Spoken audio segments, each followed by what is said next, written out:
इंसान जिसमें इंसानियत ना हो। एक बार एक बहुत खूबसूरत जंगल हुआ करता था। उस जंगल का राजा एक शेर था। वो जंगल के हर जानवर को अपने बच्चों की तरह ही देखता था और इसी तरह सभी जानवर एक साथ मिलजुल कर रहते थे।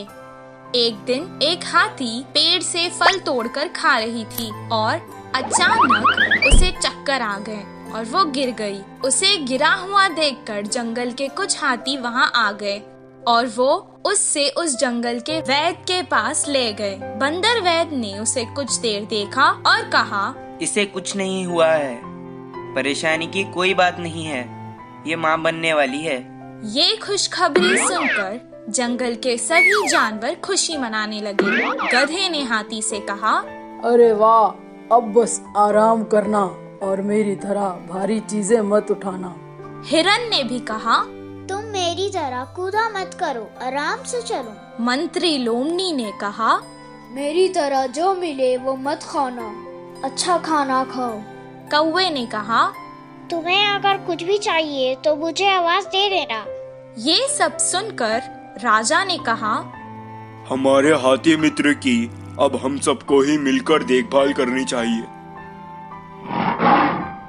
जंगल के सभी जानवरों का ये स्नेह उसकी तरफ देखकर हाथी को बहुत खुशी हुई।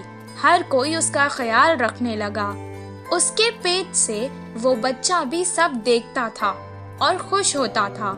एक दिन उस मासूम को प्यास लग रही थी। माँ, मुझे बहुत प्यास लग रही है, पानी पी लो ना। वो जंगल के पास की नदी के पास गई और पानी पीने लगी।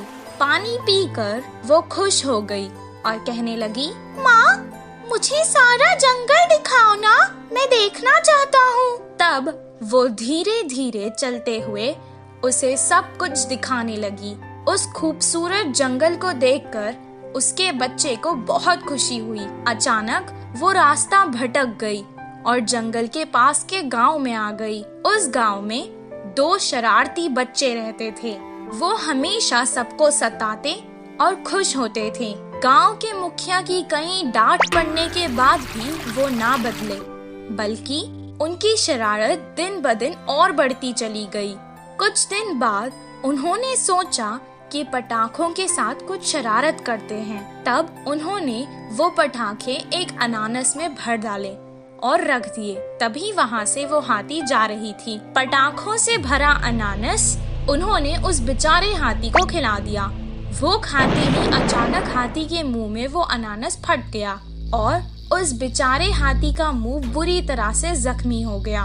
वो बेचारी तड़पती हुई यहाँ वहाँ भागने लगी, लेकिन उसे ऐसे देखकर उन दोनों शरारती बच्चों को बहुत मजा आने लगा। वो भागते भागते वापस जंगल आ गई और अपने मित्रों को सारा हाल सुनाने लगी। वो सब एक जगह जमा होकर बहुत दुखी हो गए। उसे सुनकर बंदर ने कहा, ये बहुत गंभीर समस्या है, इसका इलाज मेरे पास नहीं है। कुछ देर बाद हाथी का बच्चा माँ से कहने लगा, माँ, काफी देर हो चुकी है, मुझे भूख लग रही है, कुछ खाने को दो ना। बेचारी मुंह जख्मी होने के कारण ना खुद कुछ खा पा रही थी और ना अपने भूखे बच्चे को कुछ खिला पा रही थी। वो वापस नदी में गई और पानी से ही अपने बच्चे की भूख मिटाना चाहती थी। कुछ देर पानी पीने के बाद उसने अपने मासूम बच्चे से रोते हुए कहा, बेटा, मुझे माफ कर देना, मैं तुम्हें इस जालिम दुनिया में नहीं आने दूंगी। इतना कहकर उसने अपनी जान दे दी। हाथी की मृत्यु देखकर जंगल के सभी जानवर दुखी हो गए और उस घटना के बाद कभी कोई उस जंगल से बाहर नहीं गया। इस कहानी से हमें ये शिक्षा मिलती है कि जिस इंसान में इंसानियत ना हो वो